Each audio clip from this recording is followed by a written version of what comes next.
One of the most famous events in the history of the USSR is its invasion of Afghanistan, in which, much like their opponents had done before, the Soviets attempted to use military means to prop up an ideologically friendly government. However, unlike, say, when the United States fought in South Vietnam or when the USSR had previously propped up friendly governments in Eastern Europe, there were no allies involved. And in Afghanistan, the Soviet-led military alliance, the Warsaw Pact, didn't get involved. Which raises the question, why? Why didn't the Warsaw Pact also invade Afghanistan? So, as you'll know, the USSR created the Warsaw Pact in 1955 as a response to the creation of NATO. And for the Soviet Union, it was a cornerstone of its defense policy throughout the Cold War. Not only in a military sense, but also in a political one. This was because it allowed Soviet actions to be backed by numerous other states on the international stage. This is why the USSR made use of Warsaw Pact troops to occupy Czechoslovakia in 1968 when its government wouldn't do as it was told. So when the USSR invaded Afghanistan, at no point was the Warsaw Pact consulted or asked for its help. And for the Soviets, the main reason for this was that the alliance was seen only as defensive.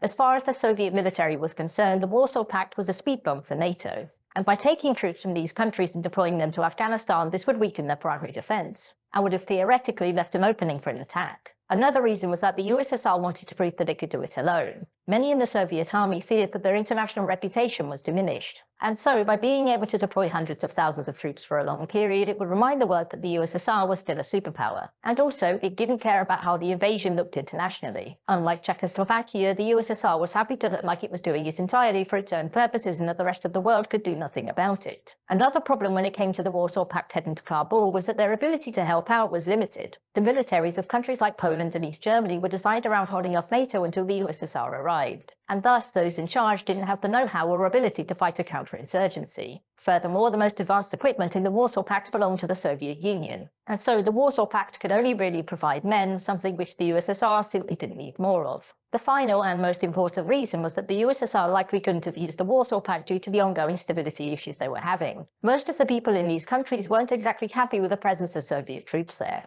and many, such as Hungary, Poland, East Germany and Czechoslovakia, had been punished when their governments and people weren't friendly enough to Moscow, and the populations in those countries remembered, thus forcing or trying to convince the people of those nations that their soldiers should travel to a country that they have almost zero contact with, and due to it, what had previously been done to them wasn't likely an easy sell, and would thus lead to further anti-Soviet sentiment. And these things combined meant that bringing the Warsaw Pact to Afghanistan was a no